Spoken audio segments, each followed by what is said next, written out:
afternoon, and thank you for joining us here on News 12 The Bronx. I'm Marcy Jones. Before we get to these top stories, we're dealing with very cold temperatures today. Here with us now is meteorologist Hope Asewaka. Hey, Hope. It is still freezing outside. Yeah, unfortunately, it's a freezing Friday, so you want to keep those layers on if you have any afternoon or evening plans. You did start off the day with some sunshine, wind chills in the single digits and teens, and we're starting to see the clouds really take over our sky. Temperatures are at least 11 to 12 degrees colder than where we were yesterday. Yesterday, we were in upper 30s, near 40 degrees. That's behind us, and we're not experiencing that for the rest of today. So feel like temperatures in the low 20s right now. Try to stay warm. We're still keeping a close eye on the satellite radar. There is a coastal storm to our south that could squeeze in just a few flurries later on tonight. I'll give you guys a closer look at that forecast and what to expect this weekend coming up. Sounds good. Thanks, Hope.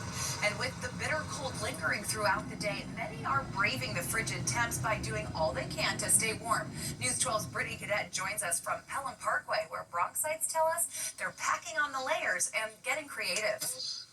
The cold, bitter weather, or as some Bronxites say, cold. Wait, don't say that. Oh, it's extremely brick. Has Bronxites packing on layers for the coldest day of the season. I'm okay because I got a heated jacket on, so and heated socks, so I'm cool. That's Michael, and he left home prepared as record-breaking temperatures pierced the Bronx today. Feel like numbers went as low as 6 degrees, and Michael says his jacket has been the best investment for New York City winters. I buy jackets similar to y'all, somebody said being in fashion, but I'm still cold. So why am I still cold for? And I look at this jacket and I bought it online from Amazon, if I can say that. And and I just took a chance on it. And I was just like, let's see. Nothing to lose, everything to gain. Best thing ever. And to show you just how cold it is right now, not only can you see my breath, but look, I poured a bottle of water here on the ground, and this froze in just under an hour. I made a small ice skating rink here, so just goes to show you how cold it is right now. So if you are heading out, make sure you're bundling up. For now, we're here in Pelham Parkway. I'm Brittany Cadet, News 12, The Bronx. Britt, thanks. I'm going to be like Michael and get one of those heated jackets. And a warning from the MTA, if you plan on taking the train during these bitter cold temperatures, they say the dropping temps could actually cause broken rails or frozen switches. The agency says that crews are prepared to respond to weather-related effects, but riders should still check the Train Time app to find out about any service changes or delays. New video this afternoon showing this new details this afternoon after chemical sand was left spread on one Wakefield street. We're learning that the sanitation department is making efforts to clean up that street now. It started after Joe Amato, who lives on that street, raised concerns that the chemicals were hazardous to his neighbors and pets. He says that this all started in October when a sanitation truck broke down and released hydraulic fuel on the street. A truck sweeper then came and left absorbent sand to soak it all up. But 3 months later, that chemical sand was still there and even spread down the entire street. We reached out to DSNY, and they responded to us this afternoon saying, quote, "We visited this site, and after removing derelict vehicles in the area, we had greater access to the street and were able to sweep it up." They also tell us that there is one more vehicle that still needs to be towed, but once it is, they will sweep the streets again. Dramatic video showing a police chase span. New York Attorney General Letitia James will not be indicted. This is thanks to a decision made by a federal grand jury. This is also the second time that a grand jury debated on charges against the AG. She was facing charges including bank fraud and making false statements on a loan application. Now, this case all surrounds a property that James bought in Virginia. She had denied any wrongdoing, and it's still unclear at this time whether or not prosecutors will attempt to indict her for a third time. With less than 30 days until inauguration, Mayor-elect Zohran Mamdani's transition team has raised more than $3 million. We're told that most of that money is driven by an average donation of $88 from nearly 30,000 New Yorkers. The funds raised will primarily support hiring and retaining staff responsible for building out the new administration. New this afternoon, we're learning that vaccine advisors to the CDC have just voted to stop recommending the hepatitis B shot for all newborns.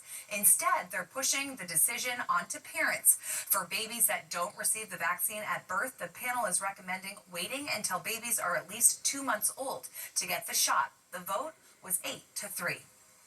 Things should be back to normal this afternoon after a tech outage brought down some popular apps, X, LinkedIn, Zoom, and among others. It's said to be because Cloudflare, an internet infrastructure company, was down.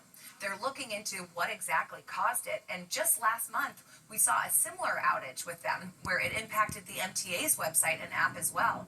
It's unclear if that was affected as well this morning. New today, Netflix is expanding its reach. We're learning that the streaming giant has reached a deal worth $72 billion to purchase Warner Brothers Discovery. The deal also splits the company into a pair of publicly traded halves. Once that's finalized, Netflix will take the Warner section, while Discovery Global will keep CNN and other cable channels. However, the combination of Netflix and HBO and Warner Brothers will need a deep regulatory review in several countries, including here in the U.S. A new federal suit is set in motion as the New York Times announces it's suing the Department of Defense. The suit stems from the Pentagon's new restrictions on press access. This led to Pentagon beat reporters forfeiting their press passes last October in protest of the restrictions. The lawsuit will aim to overturn the new policy, and Defense Secretary Pete Hegseth and the chief of Pentagon spokesman Sean Parnell are both named as defendants. The suit is set to be filed in federal court in Washington, D.C. Still to come on 12, we'll have the reason why the medical field has just become a lot harder for low-income students to break into. Welcome back. A major change to federal student loans could shut low-income students out of the nursing field, and educators are warning that the ripple effects could reach every hospital in America. News 12's Mike Lamort has more. This may not be a real hospital, but inside this Lehman College lab, nursing students are learning the skills they'll take directly into patient care. They are well prepared to go out into their clinical rotations in the hospital and in the community. Deputy Director Dorcel Reyes says nearly all of her students come from low-income Bronx families, and for many, nursing is the first real chance to climb out of poverty. One of the things that nursing does for people is it moves people into a higher economic level. But Reyes warns a new Department of Education rule may put that ladder out of reach. Graduate students will now be capped at $100,000 in federal loans. Limits the DOE calls common sense to rein in tuition costs. Reyes says students may be pushed towards private loans with far higher interest rates. I wouldn't have been able to do that by myself, honestly. Danya Munoz, now a nurse practitioner at Mount Sinai, says every penny of her $212,000 Columbia graduate school tuition came from federal loans. We just couldn't afford it. Like, my mom was always like, you guys just have to get an education because you guys need to be able to have like the life that I couldn't have. Today, she fears students with backgrounds like hers will lose that opportunity and create an even greater nursing shortage. People like me who grew up, low income and dream about going to school like an Ivy League probably wouldn't be able to afford that higher education. For thousands of future nurses, the question may soon shift, not whether they can keep up with the demands of the job, but whether they can afford to step into it at all. Mike Lamort, News 12. Mike, thank you. If gadgets are on your holiday wish list, be prepared to pay more. Price hikes are expected for items like smartphones, smartwatches, and tablets, thanks to the AI boom. Meta, Google, and Microsoft are among the tech giants who are expanding data centers and infrastructure in order to deal with the demand for AI. The average price for a smartphone is expected to rise to $465 next year. That's according to Popl. Now, researchers say that that's an increase from $457 this year. A new study by AARP has found that loneliness is more common for adults 45 years and older. 40% of adults who responded to their latest survey report feeling lonely. That's a 5% jump from previous surveys. A couple of trends from that report include the loneliest age group, which are adults in their 40s and 50s, and men are also reporting feeling more lonely than women, something that contradicts past surveys. Bronxites, we have a taking action alert for you this morning. You may want to double check your fridge for some shredded cheese that's being recalled due to possible metal contamination.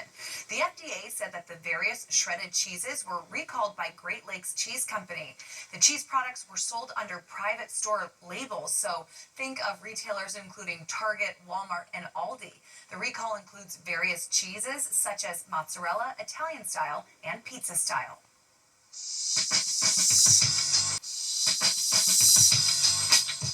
Lehman College is celebrating a massive win for the school, a $50 million donation from the Mackenzie Scott Foundation. The school says that the investment recognizes the hard work of their students, especially, they say, since many of them are often overlooked. It's not the first time that Mackenzie Scott, a noted philanthropist and once married to Jeff Bezos, gave money to the school. In 2020, her foundation awarded Lehman College with $30 million. The school's principal expressing his gratitude for a donation this large during this time. It's been a tough year to get the money in higher education like that, especially at a school like ours, is a validation of what we do. The college says that the money will go towards things like scholarships, career pathways for students, new programming, and much more.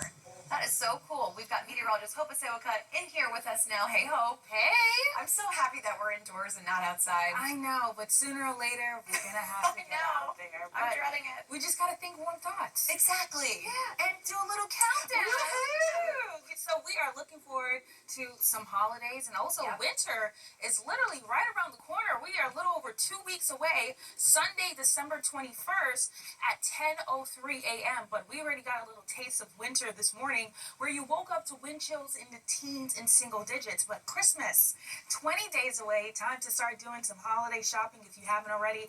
Maybe start putting up the Christmas tree this weekend.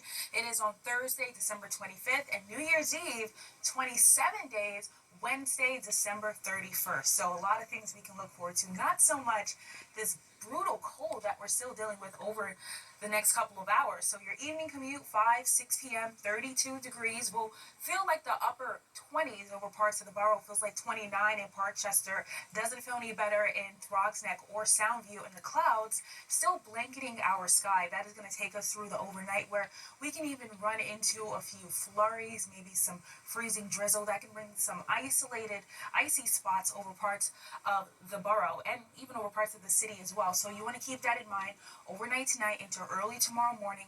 Watch for some icy slick spots on any untreated surfaces. So if you haven't already salt the driveways, the sidewalks, so you can avoid that stepping out the door tomorrow morning. Now tomorrow afternoon will be better. It feels better to be outside. Not as cold as it is right now. Temperatures in the low 40s, still a couple degrees below normal, but at least we are experiencing temperatures back in the 40s. Unfortunately, the clouds will be dominating our sky tomorrow, and then we're seeing a little bit more sunshine on Sunday, but don't get used to the 40s, because look where we're going over the next couple of days. We're back in the 30s on Monday, just similar to what we're experiencing today. Temperatures near 32 degrees, feeling like the 20s, and then you'll be waking up to wind chills in the teens on Tuesday. Oof. All right, thanks, Hope. Don't forget to download the News 12 app for free to stay up to speed on the conditions out there in the Bronx and get the latest hyperlocal headlines on the go. And there's still a chance for you to become a multi-millionaire this weekend. The full details on the next Powerball drawings coming up next.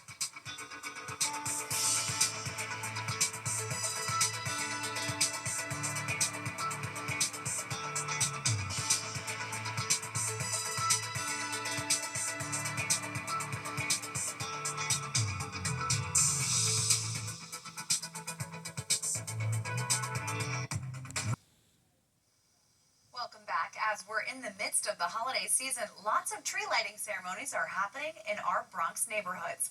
Tonight, Bronx Borough President Vanessa Gibson is hosting a Winter Wonderland tree lighting on Lou Gehrig Plaza from 5 until 9. There will also be lots of giveaways, including a toy giveaway for kids at the Rotunda at Bronx Borough Hall while supplies last. And tomorrow night, Little Italy will be having its annual Christmas tree lighting ceremony on Arthur Avenue from 4 until 6. All are welcome to come and meet the big guy in red, sing merrily, and enjoy some Italian cookies. There will also be some hot chocolate to keep you nice and warm and a toy giveaway for the kiddos. Bronxites another big chance to win big and become a multimillionaire this weekend. With nobody matching all of the numbers on Wednesday, the Powerball jackpot is now at a whopping $820 million. The next drawing is tomorrow night at 10:59, so you've still got time to buy a ticket, hopefully a winning one, until 10 p.m. on Saturday. Let's get another check of your weather now with meteorologist Hope Asewaka. Hope, it is freezing. Yeah, so why don't we go win the lottery and then fly somewhere warm? Let's do it. Yeah, because we gotta escape this cold. It's just been bitterly cold all day long, and unfortunately that's going to take us through tonight, where you can run into a few flurries, maybe even some freezing drizzle as well, and that can bring some isolated spots of icy conditions for tomorrow morning, so you want to keep that in mind. Thankfully, tomorrow won't be as harsh as today. Low 40s across the borough, clouds blanketing our sky, maybe a few moments of sun, but Sunday will be a brighter day with highs near 40 degrees. We're back to the brutal cold on Monday, then we're seeing some opportunity for wet weather by the middle of next week. Hope, thank you. New at